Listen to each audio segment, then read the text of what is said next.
What's So that? no, thanks for jumping on.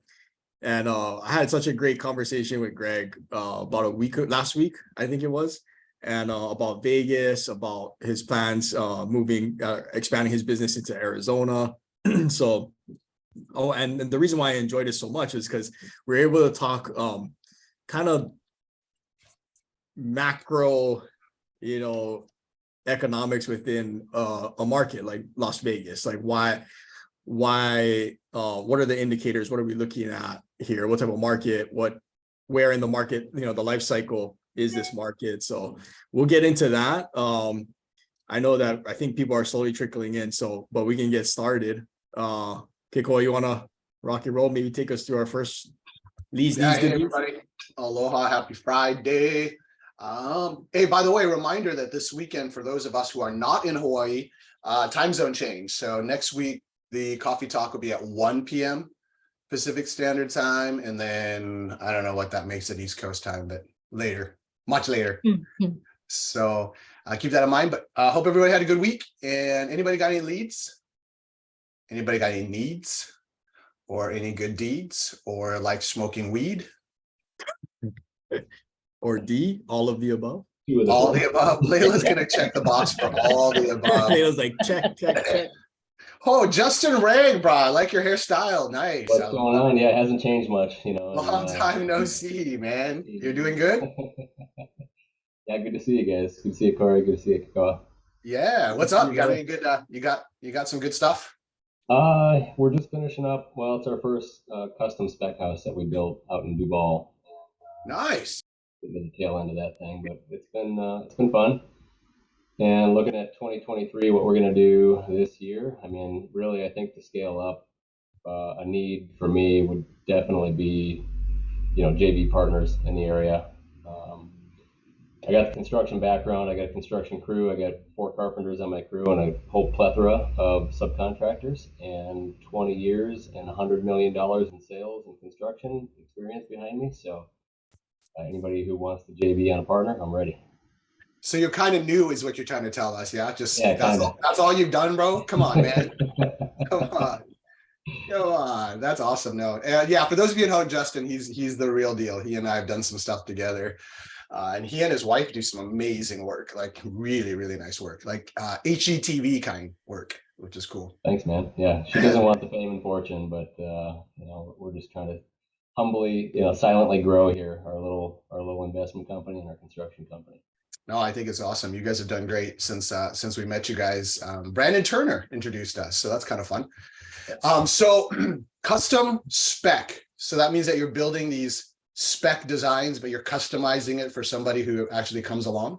It's probably going to be us. We did the cardinal sin here. We fell in love with our project, and so you're going to buy your own house. I love it. Now we're gonna buy our own house, but yeah, ground up. I mean, we designed the whole thing, start to finish.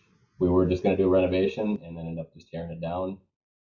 New foundation, new everything. We designed the layout, the products, just everything in there, start to finish. We took care of. That's awesome. I guess that's the one time in real estate where it's allowable to let your emotions trickle into your decision making. Yeah, so you're supposed to normally be about numbers, right? So that's awesome. Well, if anybody does want to partner or JV with their family, they're fantastic. Justin and his wife's. Justin, Corey and I are always in. So let us know. You've got I think you've got the resume. We don't have the looks or the resume, so we'll just rely on we'll rely on, I don't know, drugs or something. But yeah, let us know. That would be great. Okay. Sounds good, man. Good stuff. Cool. Thanks, Justin. Anybody else got a lead? Who's under contract on something right now? Anybody? You and I are about to be, bro. Come on, let's go. I was going to ask you if we're in contract yet, but well, you and I got to sign the document first, but then we'll probably be in contract. Okay. Anybody got anything on the line? Man, is it a holiday or something? Kind of late. It's weird because it is kind of I heard some people were on a holiday today for some reason. I'm not sure what it is though. It's not a holiday on my calendar. Right. Normally this is about when I'll be like, was it daylight savings? Because every year without fail, we forget to give the heads up warning, and then like there's like 8 people on the call. We're like, oh shucks, forgot to give the warning. So but if anybody does have anything, just drop it in the chat or feel free to unmute as we go. Definitely excited to talk about this. Is kind of more of a for myself, to this call, because obviously we're looking at Vegas very closely, and building our network out there, building relationships. I was fortunate enough to be put in touch with Greg Chin, who's on our call today. He's going to be our guest, and we're just going to freelance, kind of free talk about the Vegas market, like what he's seeing in there and Arizona, because Arizona, or like more specifically, like the Phoenix, is it Maricopa, Greg, that you're in? Maricopa, yep. So those markets, Vegas, it's usually the hot spot when things change, whether it booms or when it's going down, right? So Yep. I think this is good indicators for us kind of nationwide as well. So I'd like to welcome Greg on the call. Thank you so much, Greg, for taking your time. If you guys haven't checked him out or seen him yet on social media, go ahead and please follow him. What was your handle, Greg? Greg.LasVegas. Greg.Las Las Vegas. Yeah. So you got some great stuff. Yeah, you can Google me. If you just remember me as Greg and just the word Las Vegas, I pop up as the top searches. And it's not my website that pops up, is my social media. So one of the things how I got connected was a mutual friend of ours. We got connected, and it's all through social media, because social media has a bigger reach, allowing more people to see you than a normal day, and being able to see the opportunities where it lends itself. So yeah, I can talk for days about this. Oh, I want to hear about that too. I know Kiko and I are Awesome. Well, Greg, I jumped onto your social, and what I love about it most is that you have nothing to do with real estate. You're all about food, bro, and I like that. Yeah, so it's like every other post is a restaurant that I wish I could go to, I want to go to. And I don't know if you know, I live part-time in Vegas, so next time I'm in town, bro, let's go eat, man. Let's go ham on that. So yeah, one fun thing about what I do on social media, it's all marketing for other investors. And it was getting onto social media after 3 months on TikTok, where I started seeing opportunity come. I'm like, if all I have to do is post things about the city I live in to attract the people that are interested in my city. And then once they are attracted, oh, Greg is not trying to sell me on something. It's not trying to, always work in, deal in, hustling. They build the trust through the community, and the community just basically sends me the leads, the business that I need. So yeah, it's a lot of fun. You don't even have to tell. Yeah, that's awesome, because that's like kind of it's a soft way to bring in attraction to the city. Where if people's looking to learn about Vegas and where's the great places to eat, they'll find you, and then they'll fall in love with the content, follow you, but then also be like, what do you actually do? Right? Like, oh, yep. You're a broker. Okay. Like, so yeah. That's been working, obviously. That's how we got in touch. Sure. Mm-hmm. And one thing that was fascinating about, or actually, Greg, can you just maybe go about your background? How did you get to Vegas? Because I know you have a cool story. And how'd you become a realtor?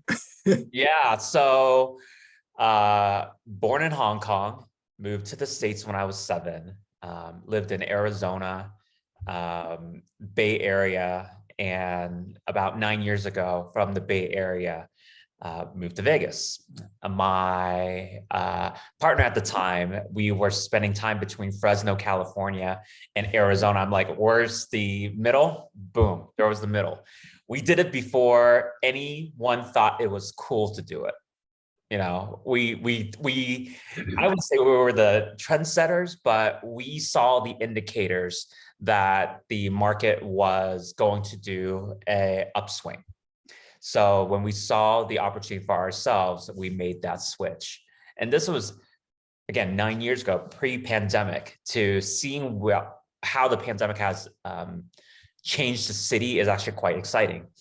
But after that, I got into real estate after I just got burnt out of corporate America. I think a lot of people can relate to that. and got into real estate. And that, at that point, I was like, why didn't I get into real estate? Because I was already personally investing.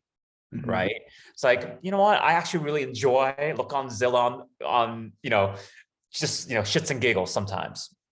I'm at that point, and I was I was working for a Restoration Hardware, so luxury furnishing company out in the Bay Area. And I was like, you know what? I was comfortable making a nice, healthy 6 figures, and I was like, this was not enough, right? I want to get going on real estate as fast as possible. Got into real estate, licensed in 2019, July 2019. As we all know, March 2020, the world has really shifted. My business was not strong enough at that point to really survive the rest. And that's where social media, I was like, you know what do I have to lose? They always say it's the best way to meet people. I'm like, and I just kind of put in the work, doing all that. And it's gotten me to, do quite well in the real estate space. I have a small team, just closed on a deal today for, brand new home buyers. And it's just been a kind of amazing journey of how I got into real estate.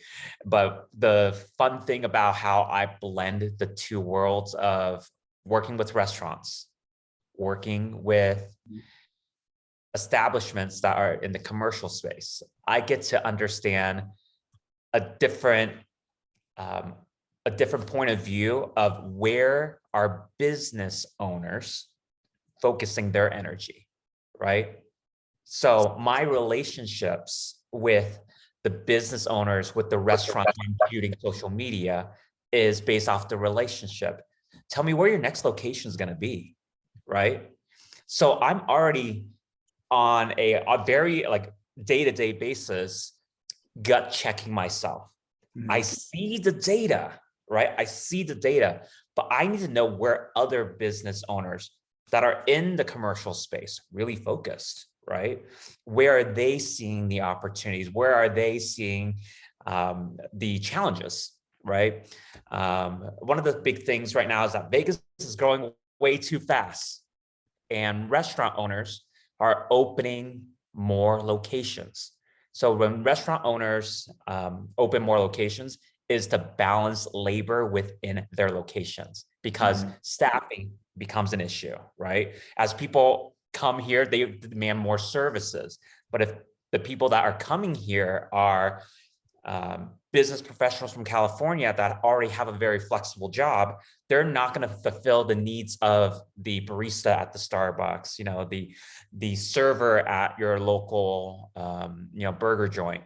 So I'm seeing a lot of shifts in so many different directions, in so many micro pockets in Las Vegas, that it's quite exciting to see. But yeah, that's how I got into real estate. I like to look at real estate in a very different way. And I like to invest in things that make sense for me, right? Yeah. One of the things I like to do is whenever I'm working with my clients, I have a client that's an investor out of the Bay Area. They were in the Bay Area. They saw one of my videos. We met at a coffee shop. Next thing you know, they were like, hey, we were ready to get into our place. And I was like, okay, this is an investment, right? Yep, it's an investment. But they kind of envision themselves maybe moving from the Bay Area once their kid goes to college. And I basically am able to pinpoint what clients need within the first tour, so that they know exactly where they need to look, because they didn't want to waste time, and we ended up in a high rise. Love high rises. They closed one deal with me, and then I was out in the Bay Area visiting my godson, and they said, what is it? The prime house of prime rib. And they were like, you know what? We were ready for our second unit. I literally like, what are you talking about? We just literally closed on your last unit. And I'm like, oh, cool. And there was an unlock in his mind that I helped him figure out, that high rises right now in this time frame is different than looking at high rises and condos in 2008. Why? And why is that? Because there's been no other supply in the valley for high rises, and our population in Las Vegas is much higher than back in 2008. So there's a set percentage of individuals that want high rise living. Right. Within my building right now, this is the second building. This is the second building that, or the second unit that my client, the same story, purchased. I believe in high rises so much that I said, hey, when you purchase this unit, I'll be your first tenant. And I moved into their unit so that they didn't have to worry about it. Because I was like, you know what? I want to get into high rises because right now there's no new inventory. And as the population continues to grow and as more, maybe more metropolitan style cities and individuals move from those cities, they're going to want a specific lifestyle. And in this building, this is a loft building. You can like see like concrete. It's very unique. And its design, but there's only which building is that, Greg? Yeah, this is Soho Lofts. Oh, Soho Lofts, yeah. Downtown, right? Downtown. I was checking those out. Those are Now I think in the Soho. Oh wait, no, yours isn't the building that you can Airbnb, right? No, none of these that you can Airbnb. The only one is Jewel. Jewel was the one. Yeah, there was one I remember looking at, and I was like, that could be not too bad, but. I think there's too many of them right now in there. So like I look at my not, I would say competition, but I'm looking at it like, hey, what building do I want to be in? And I look at it in this way. I build my business off of relationships. Longevity of relationships really matter to me. And the front door security guy had been there for 13 years. Every time I walk in, he knew I was the real estate agent showing these lofts. So by having someone that I can depend on, like I was talking about other business owners to gut check, I have also that confidence. When someone has been here this long, the door guys help sells a unit. Like, this person's been here, you can ask for anything. It's just the ability. So like for myself, it's like, hey, we purchased this unit at 405. There's not been a unit that's sold under 405 yet because people the prices are still going up right now. Just even talking about non-high rises, single family homes, $499,000 is the average single family home as of Wednesday. I think that's the last time I pulled the stats. And to me, that's still going up. Inventory is going down right now. Inventory is going down, meaning people are, because of the interest rates, are holding on to their property. They're not selling. Mm-hmm. People that are wanting to own, they're looking at interest.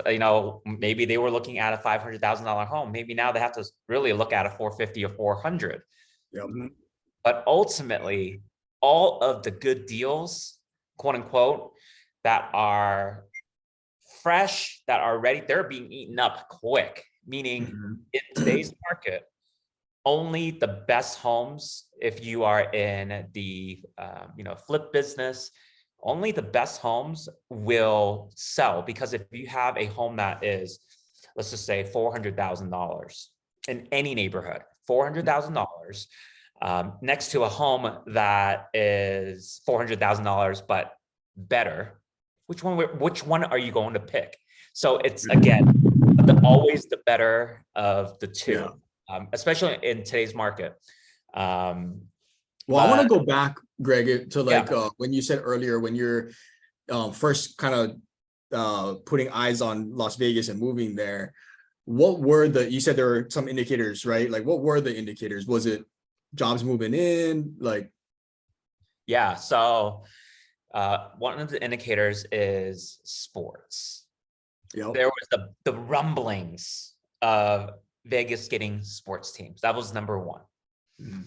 Number two, the idea of remote working really started with this kind of like open concept because we saw it within our corporate jobs. Yep.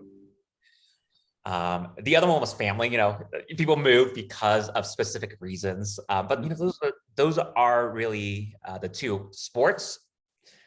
I'm not a big sports guy, but like I'll follow the sports. You know, next year Super Bowl's here.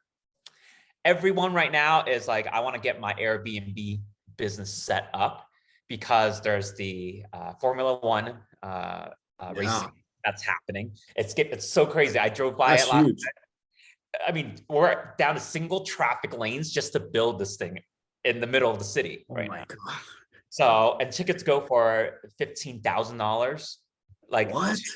Yeah, like the grandstand. I mean, my goal is to be part of MGM's influencer that gets to cover it. That's like my own ticket. So part of what like social media, also kind of talking a little about social media is, yeah, like after just doing what I do, I worked on 4 projects for MGM. Where basically they put me into their hotels and they just wanted me to shoot videos, shoot videos.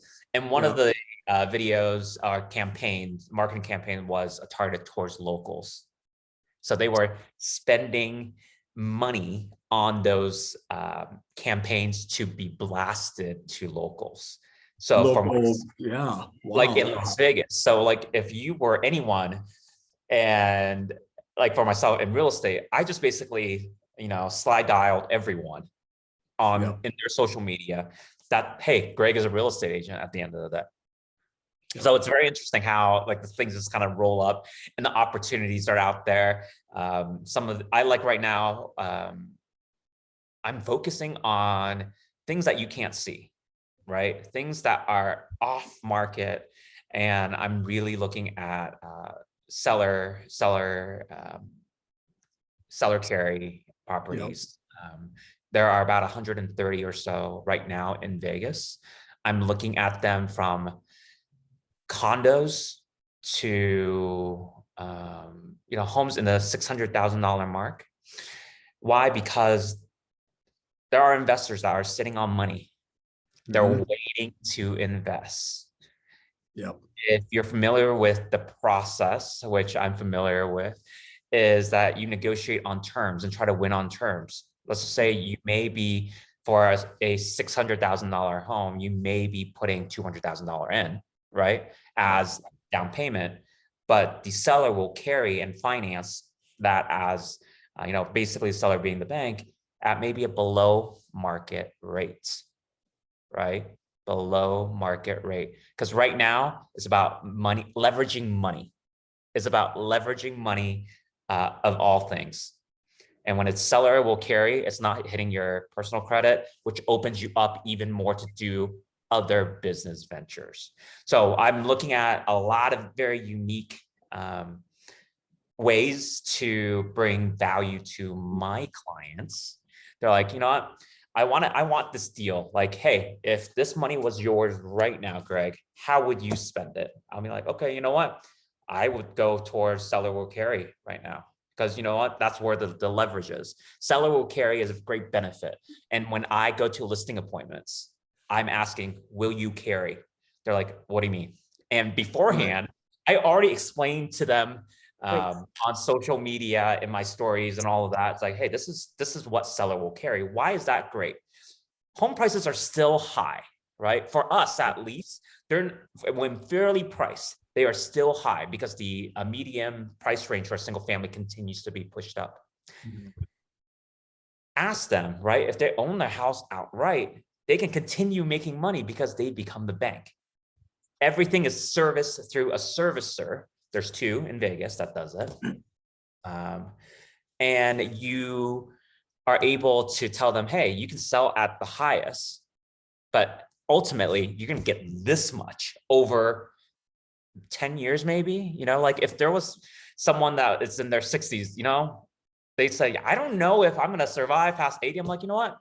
Here's income for you that you can get every single month that can go towards, because what? You're just going to sit on it most likely. That's the reason why you're selling the home. So let me show you a better opportunity where you can get more money for the bang for your buck. But again, coming up with creative solutions to find the opportunities within every deal. And, The nice thing about that is that, like you said, if you can get stuff on seller financing, you can pick up some properties that could be Airbnb in anticipation of what's to come. So you've said so many good things. I want to kind of back up for a second and kind of pick up a couple of those points.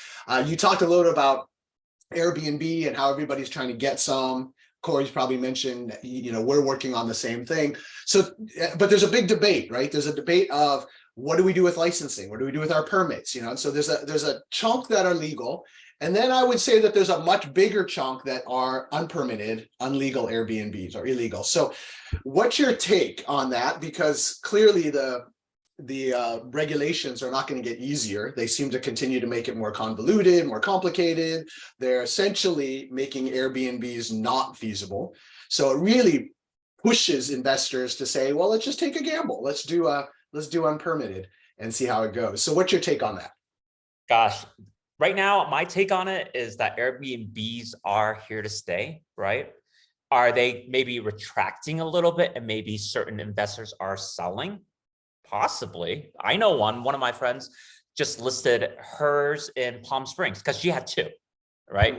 Because of regulations. Yeah. Right now, if you are not in the short-term rental, right? And you don't know any better, or you're just hearing people, hey, I'm getting out of the game, I'm selling my business. Cool, that's your decision. Here's what I like to say. Stay in your own lane because you're the reason why you're here today and be making these decisions. It's like stay in your lane because someone else says, oh, I hate Airbnb because of this. My thing, Henderson is very well regulated. You can see pockets of where investors are. So I have resources where I'm like, here are all the Airbnbs that are registered, right? This is a heat map of where most Airbnbs are. They're close to the airport. They're closer to the town.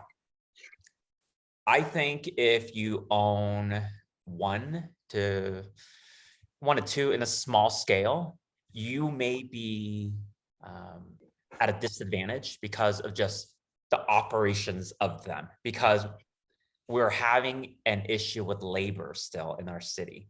A lot of operators we just can't find good people right now. How come?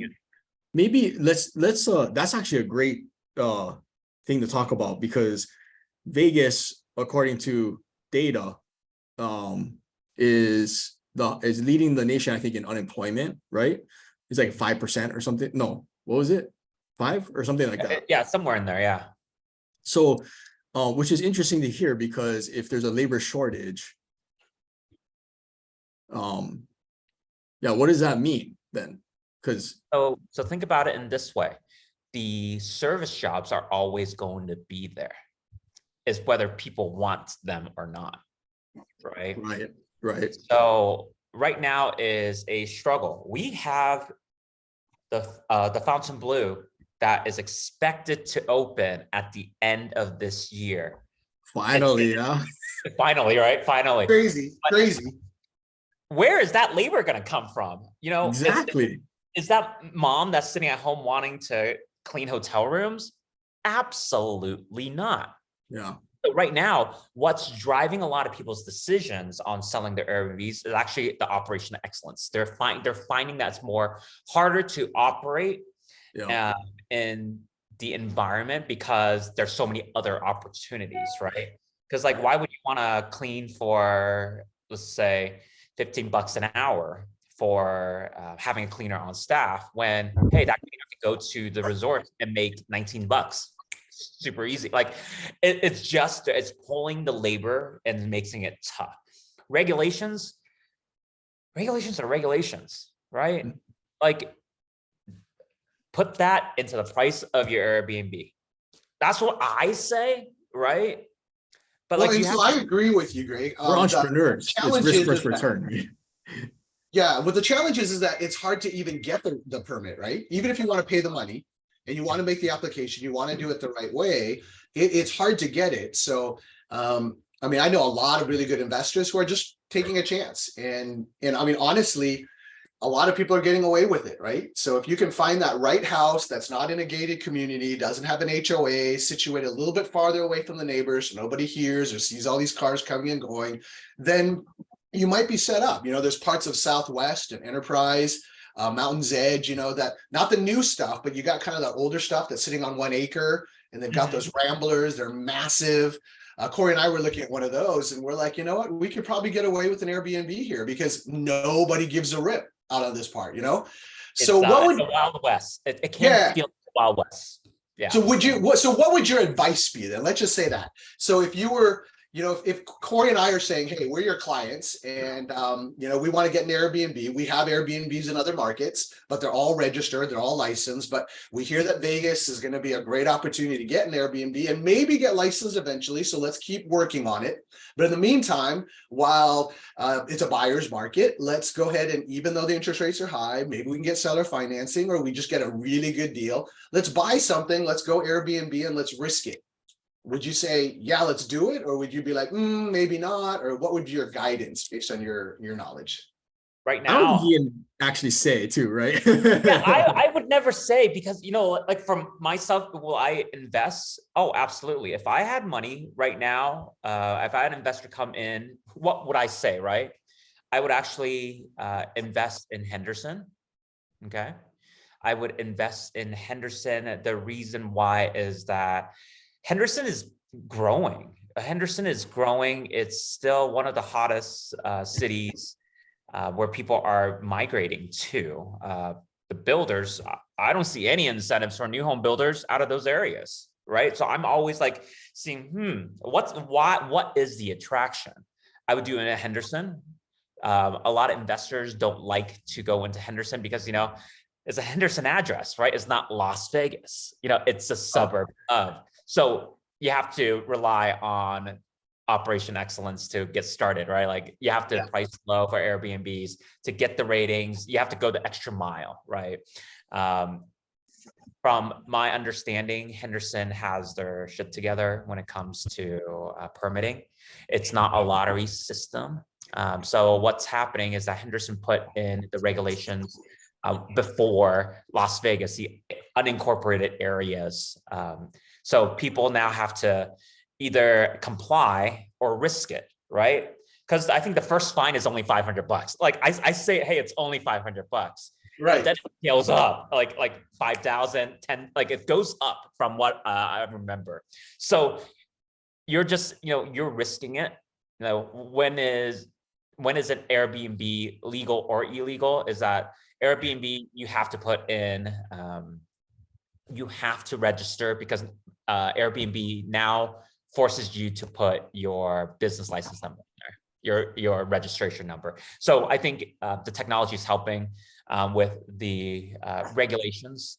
But I think, you know, could there be a market right now for maybe a shared room? Meaning, remember, Airbnbs used to be, hey, you crashed, hey, you stayed in an extra bedroom. Okay. For myself, I'm like, yeah, you can totally do that, especially if maybe you have a home, right, where you could live there, right? But maybe a kick-ass casita or a second part of the house that's built that's just, you know, maybe a 2-bedroom, 1 bath for yourself. And then the rest of the property, you're renting and you're basically living in your space while everyone else has a general space, right? Kind of thinking about it in that way actually can be quite beneficial, especially for seasonality, right? Because what if you say, hey, we like staying here, we like the setup, can you stay longer, right? Say, of course. How long do you need to stay? You don't have to go through the app, go directly through me, right? Yeah. There are a lot of people that may be challenged from a credit score standpoint. Doesn't mean that they're not making money. Challenged from a credit score standpoint, because a lot of people come to Vegas for a new start. Yeah. You know, for a new start, and it's like, hey, they are working, they're hustling, they have money, but they don't want to stay at a Seagull Suites extended stay. But if they find a place that they enjoy, they may stay a little longer.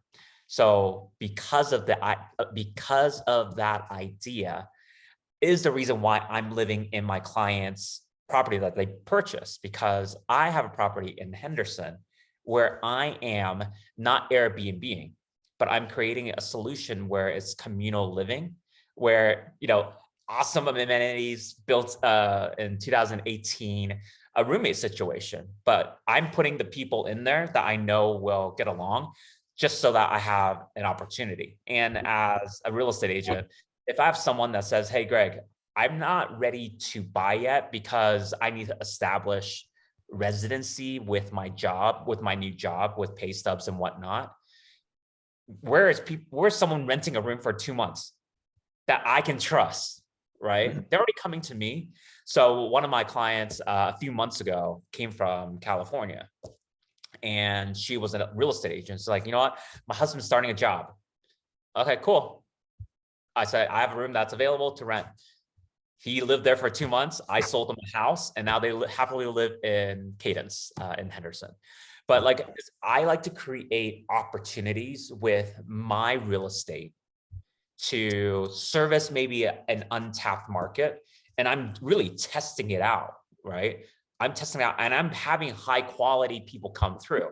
Because like the average rate for a room right now in Vegas is about $800 for a roommate situation. Yeah. Okay. I charge $1,000. That is with utilities, right? $1,000. Some people may say, nope, that's not for me. But I'm not looking for that Right. for me. I'm looking for the person that is, hey, I got this situation. This is the reason why I'm in it. Let's figure it out. So instead of maybe having an Airbnb, maybe have a solution that you can create in the marketplace. Because what if you had a home that you're trying to get out of an Airbnb? I have one of my housemates, I like to call him, he's a flight attendant. By having a flight attendant, I have other flight attendants that I know are always looking for a crash pad, right? Yeah. And, Yeah. just a place that rests Yeah. their place. So there's so many different opportunities, but it's about the network that to make those opportunities happen. Because when people are reaching out to me, say, hey, Greg, do you know a house in Summerlin? Like, I don't, because I'm just trying to, rent my house in Henderson. But right now I'm saying that one person is covering my mortgage for that house. So the operating expense is like zero. My anyone that I add is just a new person. And just as of within the last 10 days, 5 people I've had to show. They're like, I'm interested, but I need to wait until April because that's when my job transfers. I'm like, you know what? Feel free to look. But I like to build this. I want to build these houses. And as people have the need of, I need rooms, I want to be the guy in Las Vegas while I sell, real estate and lists and does all that. I also want the help the average person that's coming that just needs help, right? That just needs help because they are probably the reason why others come to me for real estate help, right? Yeah. It's like I'm not going to seize every opportunity. Yeah. Well, I like that because you have to step into the mind of the buyer or the renter you have to step into the mind of the consumer, right? Or your client, your customer. And you started there first. Like, where I see a need, let me see if I can provide a solution where it's profitable for myself too and it's worth it. And so I love thinking about it that way too, because I love the way. And I want to take it back as like the conversation we had. I got so much out of that call, just like that quick phone call.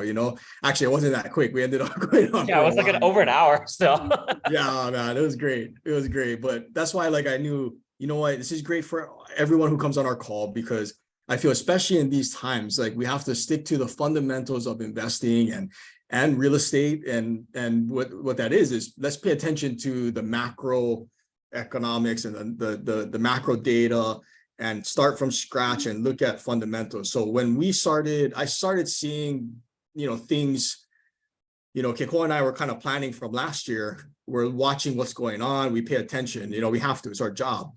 Yep. And for us, it's directly related to our space because interest rates, we're a lending company, even though we're private money.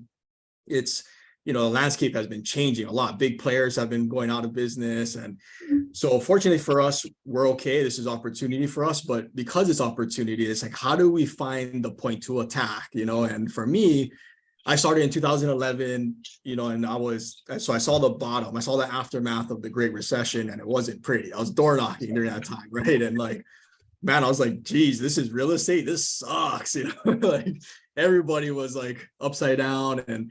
But I didn't have the resources, the knowledge, the network, the relationships I get to take advantage of that time. Now, fast forward 12 years later, I've been waiting for this opportunity, and we were talking about this earlier. It's like, this is the easiest market I've ever been a part of. Like, this is like, I feel relief, when the market was booming, it's like, you can't miss closing dates. You're competing, you're getting outbid, so that was the hardest market. In these times, I'm like, man, this feels like vacation for me, like this is like, now it's time to attack, right? So the people who were prepared or are preparing, they're going to be able to take advantage of the opportunity. Because what I see in Vegas, and Greg, you correct me if I'm wrong, because I'm trying to make sure that we know this market in and out before we pull the trigger. Because once we pull the trigger, like, we're not going to make all these moves and build this team and do all this market analysis to buy one house, right. No way. So with that said, I want to make sure we run it past everyone who knows Vegas, right? And so what I'm seeing is a market that is emerging. It has been emerging for maybe the last 3-4 years, right? So from the data that I saw, I believe it was the US Census. So, I mean, who knows if this is even accurate, right? But Vegas was appreciating at a rate of 8% year over year, 3 years before COVID. Then COVID hits, it went down for a little bit, for a few months, because the city shut down, just like everybody else. And then it was just a rocket ship, up, right? For about 1.5 years, I'd say. So that 1.5 years, it showed 32% of appreciation in the median income or median household price in Las Vegas. So what that tells me, that's 32% of potential fake equity, right? So the real question is, of that 32%, how much of that is going to be corrected? Is it going to be like a little bit, and some of it's going to be sticky in there? We're going to have some of that equity stick, or is it going to correct all the way 32% to right where we were 1.5 years before COVID? Or are we going to go negative for a little while, right? So that's kind of what I'm watching. And so if I'm doing the math, and I know that from the peak values of 32% inflated, appreciation, I'm minusing 8%, because you figure if it continued to year after year normal growth, you would take away 8% of normal growth. So now that brings us down to 24%. And then we had about another 0.5 year of the inflation. So maybe we take another 4% off of that, which leaves us at 20% of us for when we're talking about single family, right? Mm-hmm. So if when I'm looking out there right now, like our strike price is 20% off of the peak comps that we're showing in 2021. That's how I'll know when it's about time that, okay, now we're going to go in and we're going to buy, we're going to create a buy box, right? To make sure, because like, one, the asset has to cash flow from day one, because we don't know if we're buying at the bottom, right? We could be buying still at the top, and this thing has a long way to go. So if we have to put guardrails in place that if we are buying still early, even at 20% discount from the peak inflated numbers, then we need to cash flow to be able to ride it out, right? So my question to you is like, one, the indicators that I'm seeing is Vegas long-term is prime for massive growth. I mean, we're seeing all the sport franchises come in, big money coming in. They're building that sphere. Like, yeah, it's like one of the most expensive. Yeah, that thing is going to be amazing. We got the stadium, you got T-Mobile Arena, you got Fontainebleau coming, you got some stuff out in the Bend or the Southwest, Durango, right? So there's so much money in development. There's Tesla and all their tunnels, the Boring Company. You got the rail coming from LA to Vegas. That project's kicking up again. So all indicators are pointing that Vegas is moving to start to mature as a market instead of being a notorious transient tertiary market. It seems like it's moving more towards, you know, a maturing market, maybe not a primary market still, but definitely a mature secondary market. But the opportunity is we're battling inflation. So interest rates are going up. And since we're close to the money, the word that we're getting is that we're not in a deflationary environment yet. You know, so what that means is with all the rate hikes and all this, like it still hasn't solved the problem. So in my eyes is that they're going to continue to raise rates. Jerome Powell, you know, from the Fed, like he hasn't swayed from his word yet. You know, like he said, we will not stop until the job's done. That means when 2% inflation is in sight, and I think it was like 8% or 6 to 8% unemployment rate, you know, and we're nowhere close to those numbers right now. So what I'm seeing is that they're going to continue to raise rates, which means that it will bring prices down and like buyers will have leverage. So I'm seeing a huge opportunity in these times in Las Vegas, because one, Las Vegas long-term, I feel, is still an emerging market and it will continue to go up. We're catching it like kind of, you know, at the V, but we're having this weird, you know, economic situation where for single family, especially, I think we're going to have a short window of time to scoop up a bunch of properties at a deep discount and use the environment as leverage to get into seller creative financing deals and all that. So Greg, can you please, because we talked a lot about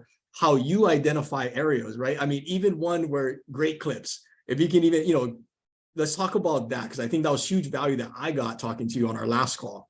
Yeah, so I like to use other people with more money to do the market research for me. Great Clips is a great one. It's a franchisee model. Basically, they're all over everywhere. They've done the research of where they can open these. If you downloaded the app and saw where all of the Great Clips are, there's like a couple right in the middle of the center, but there's this big C. And if you're familiar with Vegas, that's where all the freeway is, right? So what's happening is that the cities continue to grow. It's going to the outskirts of it, right? That's where there's growth. But as we know, opportunities lie in where people may not be wanting, right? And right in the middle. So what I'm seeing is right now, real estate, you know, when there are conflicting maybe figures and maybe all the factors aren't there, location, right? It has to make sense, because you're not going to want to invest in something where you don't know the location, right? So get to know the location where you want to be. Single family homes right now, with rates continue to go up, homeowners are not moving, because if they were locked in at, let's just say 3%, even 4%, they're like, shit, if I sold, I'm going to have to pay more. No, it doesn't make sense. We're going to live where we are. Great. So now you're left with less inventory. So what if you said, hey, I'm going to build a team out here to start swooping up inventory? I would look at two things. Additional to what you are saying, the kind of the 20% at the highest peak of where that value is, I would add to the factor, wait.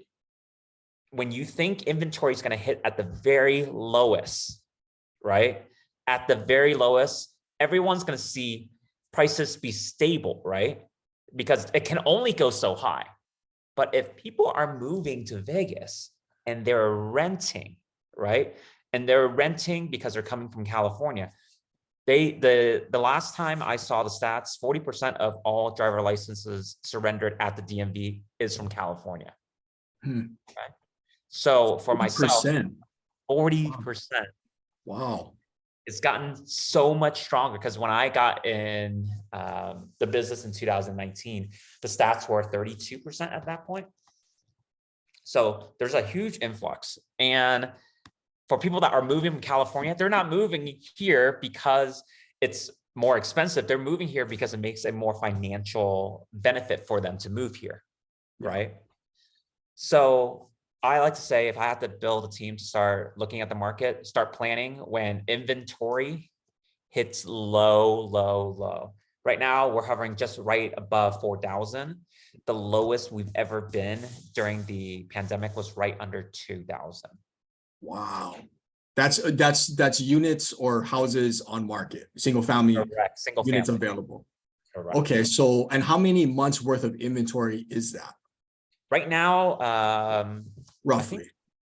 It's like gosh, 4 months or no, it's right now. Let me log in, actually. That's a great question.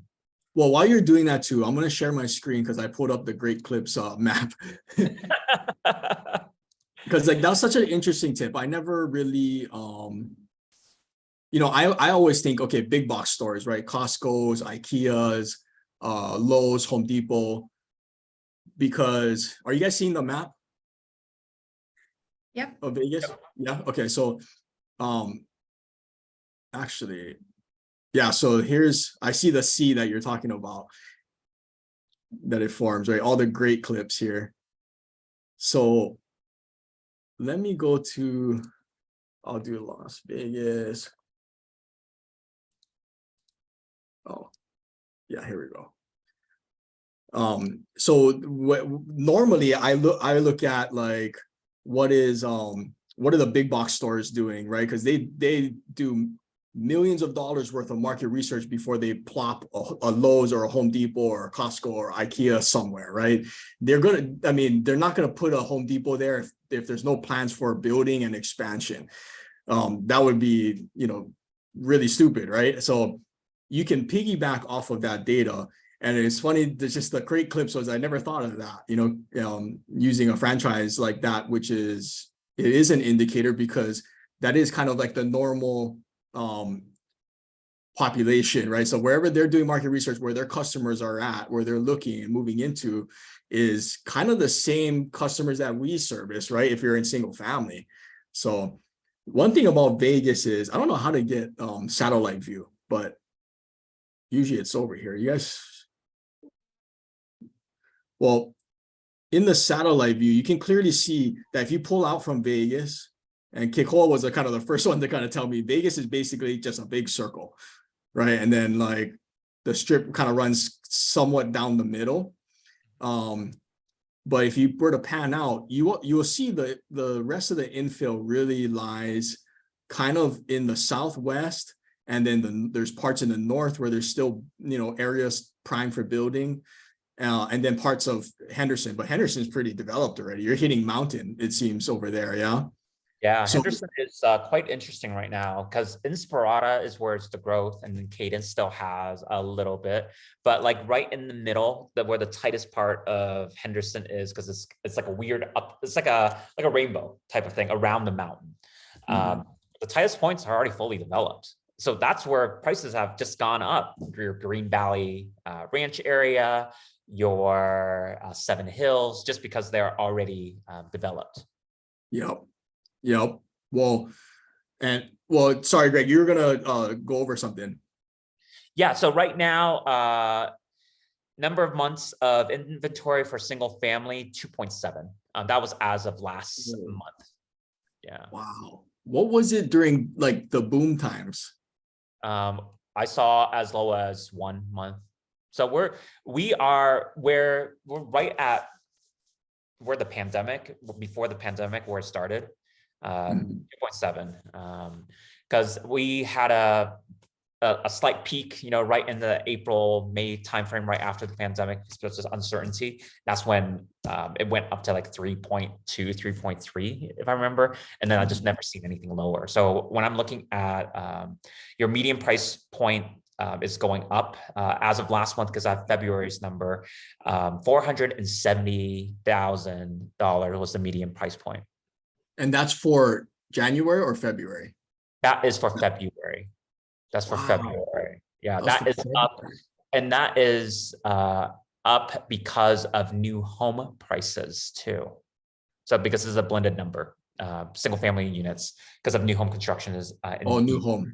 Yeah. there was a lot of new home inventory getting kind of taken off them or being bought, right? So Yeah, so a lot of the builders, like Toll Brothers, their end of the year is October. So they had a huge push. Hey, we just need to get people under contract, right? They need to make their books look better. And Yeah. homes are now being delivered. What I don't see right now, a lot of new home builders giving incentives where they're marketing, where they have to market to real estate agents. So when they're not marketing to real estate agents, they're doing okay by themselves internally. I'm not seeing like, hey, we're doing a 4% co-op for deals anymore. Some have gone back to 2.5%. Some are still at 3%. You know, Lennar has come back and started playing nice again because they needed the help of the real estate community. I'm looking right. Let me see. Do you think that those builders will let's say the numbers don't come out good, you know, continue to not come out good at the Fed level, right? And they have to keep raising rates and unemployment's going up and stuff, and prices are going down. Do you see the builders actually fire selling their properties, or do you think like there's just too much demand and too short of supply overall? I think the Vegas market, because of our continued growth, is that we just need to find a happy medium, you know, and every market is different, right? Every market is different. So for Vegas, I don't see the sellers mass selling. We just had a brand new community debut. It's by Lennar. Lennar purchased a abandoned golf course and turned it into plots of land. And they're building what they call, forget about Lennar next gen type of homes. They're building the next gen community. And this is so interesting because their smallest floor plan is a 2-bedroom, to then having more larger style estates within the same community. So think about controlling the market, right? Is that Lennar partners, I want to say it was Open Door at one point to like sell their homes during the boom days. When I went there's like, oh yeah, we target our clientele that want to move up or need to move, just because they are able to leverage that type of partnership. But this community is Black Mountain. It's in Henderson, and they have homes that are 2-bed, 2-bath, starting in the, I would say, high 300s. So for someone that is, brand new construction, people are like, is it done yet? They're just in construction still. They're still in construction. Why would you want to buy a house for like the median when you can buy a brand new Lennar home out in Henderson for 300? 300? Yeah, the lot, I just saw one for 370 something. Yeah. What does it rent for? That house, if I had to rent it, probably 15 to 1600 at the moment, if not more. Because here's the thing, we have apartments, luxury Class A apartments renting on average over $2,000. Right. In Vegas. So again, it just really depends on what, you know, based off the financing, what you're able to leverage. Right. Right. Man, I love that. Yeah, like right now it's I'm looking at what's exciting for me at least is I get to see the commercial side as well. And I'm blending all of my peripheral knowledge with my data to service my clients. If my clients are like, you know, I don't care what it looks like, I want to just invest. What would I right now, where the opportunity is? Fourplexes, because people are not talking about fourplexes enough at the moment, because fourplexes went away in Vegas, at least in the early 90s, because of the larger build to scale apartment complexes, you know, where there's at least 120 doors, 120 keys. So people forgot about this asset. So where are the opportunities is where people ignore these assets and bring them back to life. Why I say that, it's like in music, you know, we hear songs like, hey, we heard that song 20 years ago. It's just a remix of it. You know, what was old becomes more relevant again. And when you have, you know, can you swoop up a development and basically start owning it like Monopoly? Absolutely. Because I know, so I go between Arizona and Vegas.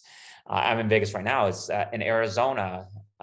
There is a group called, I think, Green Elephant Investments. They're in Tempe. They are swooping up and they have a plan to scrape fourplexes and build them in, and just build them. And they're going to leverage technology of having modular apartments build to find their opportunities. So they're investing in fourplexes right now. I like to always at least share the knowledge of where people are focusing their energy, right? Where they're focusing energy. Because if in the commercial space of apartments more than 4 doors, if that market is trading like crazy right now, it becomes too high of a risk. Yeah. But we forgot that at one point, fourplexes was the thing, was a great way to get in, right? Because you're able to. It's still single family on financing, that's why. So it's a little easier to get higher leverages, take it down. Dude, yeah. I don't even know why we forgot. I mean, it's like almost like everybody forgot about it. It wasn't cool anymore to own fourplexes. You know what? But those are where the opportunities are, because what's happened with fourplexes that they are poorly managed. Yeah. Right? Yep.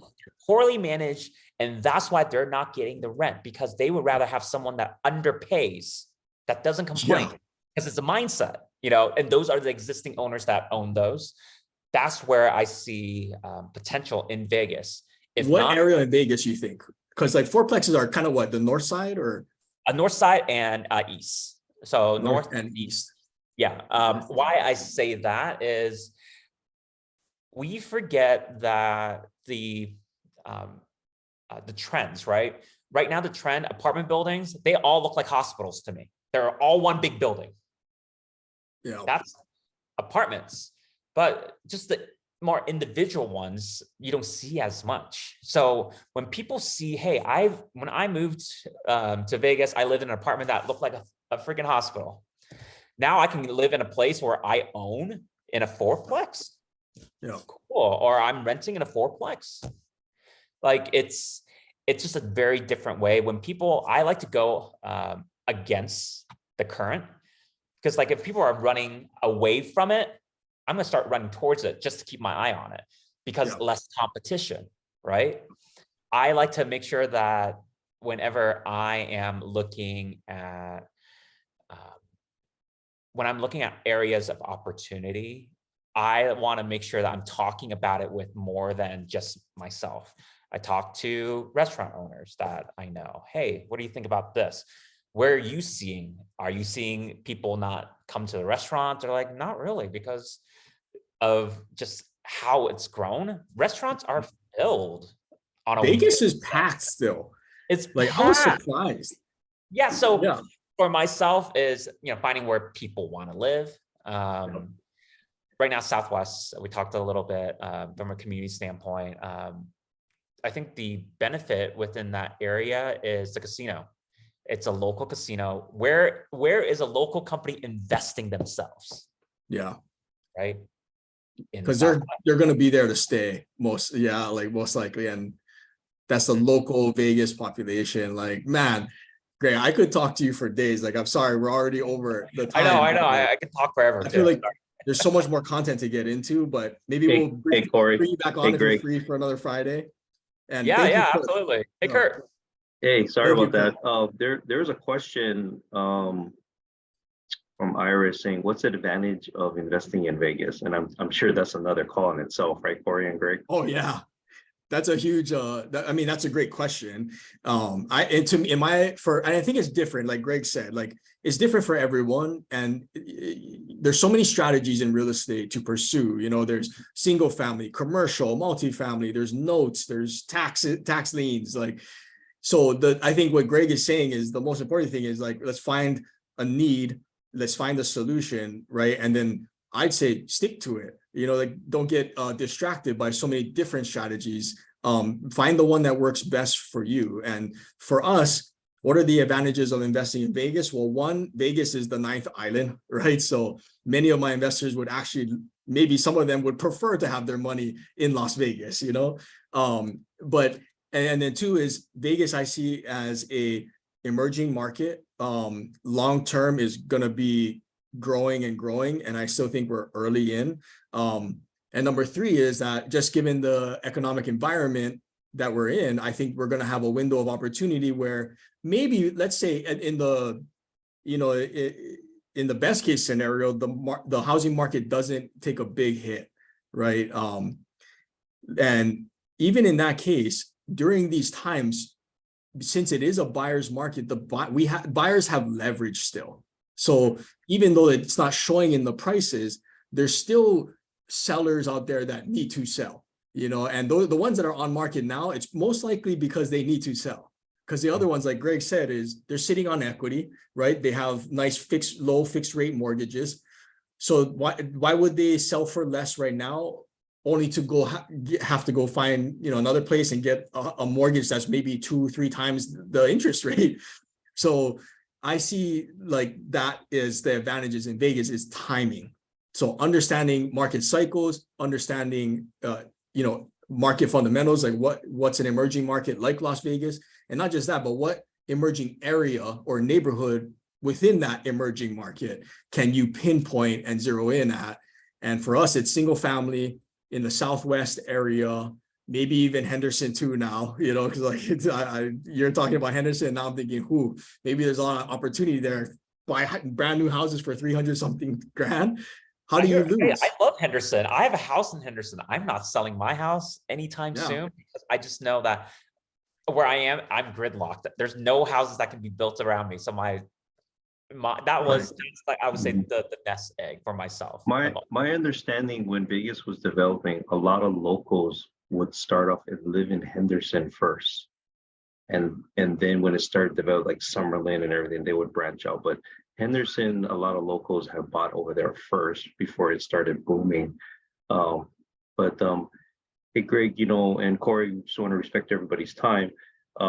Greg, if someone, if you on this call are in real estate, some are licensed, some are not, they're just investors, how would they, one, get a hold of you? Through your Instagram? Just message you through Instagram? The easiest way is add me on your social, greg.lasvegas on Instagram. And if you love TikTok, you can add me there the same way. And why I say that is that if get to know me beyond just what you've learned on the call. Get to know me. I would love to get to learn about you, and you can schedule a call directly using my link in my bio. Because the more you want to know about me, the more you're going to be able to get a hold of me. And I'm a big person on calendars. Put it on the calendar, and that's it. But thank goodness. I watch Greg's video on all the food. By just looking at the video, I already gained 10 pounds when I watch his video. But and Greg and Corey, offline, if you want to schedule another call, by all means. Sorry, I had little appointments in the beginning, but I'm sure it worked out really good. And Greg, he's just a lot of information on Vegas and food. If you want to know where to eat and drink, call Greg. And so anyway, I'll let you two gentlemen figure out a time on the other call. Thank you, Kurt, for the introduction to Greg. And Greg, thank you. It's always a pleasure talking to you. Like I could talk to you for days. You're a wealth of knowledge. So if anybody wants to reach out to Greg, for maybe what the Arizona market is doing, he's expanding his business into the Arizona market. Anything Las Vegas as well. So please hit him up, follow him on social. It's great content, by the way. I love it. So I'm definitely going to try some spots out when we get to Vegas. So thank you, Greg. Thank you for your time, and we'll bring you back again soon. Thank you. Yeah, no, I'll leave a little kind of like a couple gems before we leave. Right now, Martin Yan. So Yan Can Cook on PBS. Martin Yan is opening a new restaurant at the Horseshoe. It's actually grand opening tomorrow night. I had the opportunity to taste it. It's probably my new favorite restaurant. not because it's great, also great in quality and taste, is that when you go there, you get this authenticity. You get this authenticity of like Chinese, Hong Kong, Cantonese cooking. That's that. I would say also, if you're looking at from an investment standpoint, just watch this number, because this number will help you decide when you should like start thinking about it. This number is not related to growth. This is related when Nevada will add state income tax. Really? Okay. It's always in the back burner. If you start hearing news, that means that Vegas is growing at a very high rate, and that they need to start taxing the income that's coming from the state for its infrastructure, which number one means it's stabilizing, but number two, that will also keep people focused on, there are now still other states that don't have sales tax, right? Okay, yeah, I was gonna ask you, is it gonna be a sales tax or Oh, no, generalized? sorry, a state income tax, because a lot of people are retiring here with their Yep. what I call the nest egg, so that they are saving, double digit in taxes when they are cashing out. So just kind of think about in that, like there is that number that I'm just, whenever I hear news about it, it perks my interest up. Like, what is it going to do? Are people going to move, or is that going to attract more people still? Because again, people forget that Right. Nevada is a state tax-free income, so a lot of people are moving here right now. So the age of what is it? The age of the population is getting older still in Vegas. And in the commercial side, more adult daycare and medical is being swooped up, because one of my clients in the commercial space for leasing, we are just entering our LOI because she wants that space. But then there's also 2 other LOIs there, letter of intent. So many different ways and opportunities within Las Vegas. But again, I use all the data to help me understand, where are people focused? Medical is growing. There's so much growth. I would say certain areas, if you invest, can you lose money? Absolutely, and everything. So if you invest in the areas that you want and you do your data and your research, all the other things are just going to make you feel confident about it, about the decision. And right I heard you're gonna have a baseball team. Oakland A's is thinking about moving to Las Vegas now. Yeah, because Oakland A's, even San Francisco couldn't keep them with a brand new stadium on the water, right? Nope. So we are missing 2 sports teams. Not that sports bring people here, is that now you can no longer talk about basketball without Las Vegas. You can't talk about baseball without Las Vegas. Add that powerhouse to national appeal. There's no other city that's doing this right now. There's no other city in the US. So, and you got the Super Bowl next year. Super Bowl next year. Lots of development happening. That makes it, I think it makes it more of why I've stayed here. Why I've stayed here. That's why we like to visit there. Yeah. the plane tickets are subsidized. Yeah, there you go. Yeah. So, well, you guys can set up another time. Before we leave, does anybody have a question or for Greg right now? You can unmute before we sign off. Well, Corey, I'll let you handle that. Yeah. Well, thank you so much, Greg. If anybody does have anything, one last one, then please speak up. Otherwise, we're going to let Greg get going. So thank you, Greg. We'll definitely talk again, man. I want to check with an update of what's going on in Vegas with you real soon. Sounds good. Everyone have a great weekend. And yeah, we'll talk again soon. All right, guys. Happy Aloha Friday. We'll see you next week. Aloha, everybody. Bye.